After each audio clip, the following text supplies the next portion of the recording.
Chapter 19. Now Ahab told Jezebel everything Elijah had done and how he had killed all the prophets with the sword.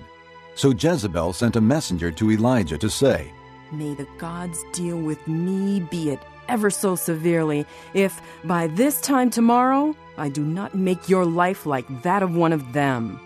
Elijah was afraid and ran for his life. When he came to Beersheba in Judah, he left his servant there, while he himself went a day's journey into the desert. He came to a broom tree, sat down under it, and prayed that he might die. "I have had enough, Lord," he said. "Take my life. I am no better than my ancestors." Then he lay down under the tree and fell asleep. All at once an angel touched him and said, "Get up and eat." He looked around, and there by his head was a cake of bread baked over hot coals, and a jar of water. He ate and drank, and then lay down again. The angel of the Lord came back a second time and touched him, and said, "Get up and eat, for the journey is too much for you." So he got up and ate and drank. Strengthened by that food, he traveled 40 days and 40 nights until he reached Horeb, the mountain of God. There he went into a cave and spent the night. And the word of the Lord came to him. "What are you doing here, Elijah?" He replied, "I have been very zealous for the Lord God Almighty. The Israelites have rejected your covenant, broken down your altars, and put your prophets to death with the sword. I am the only one left, and now they are trying to kill me too." The Lord said, "Go out and stand on the mountain in the presence of the Lord, for the Lord is about to pass by." Then a great and powerful wind tore the mountains apart and shattered the rocks before the Lord, but the Lord was not in the wind. After the wind there was an earthquake, but the Lord was not in the earthquake. After the earthquake came a fire, but the Lord was not in the fire. And after the fire came a gentle whisper.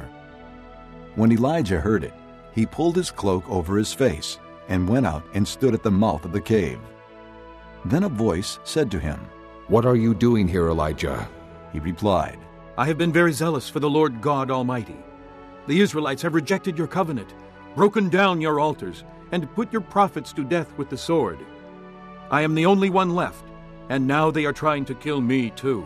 The Lord said to him, "Go back the way you came and go to the desert of Damascus. When you get there, anoint Hazael, king over Aram. Also anoint Jehu, son of Nimshi, king over Israel. And anoint Elisha, son of Shaphat from Abel-Meholah, to succeed you as prophet. Jehu will put to death any who escape the sword of Hazael, and Elisha will put to death any who escape the sword of Jehu. Yet I reserve 7,000 in Israel, all whose knees have not bowed down to Baal, and all whose mouths have not kissed him."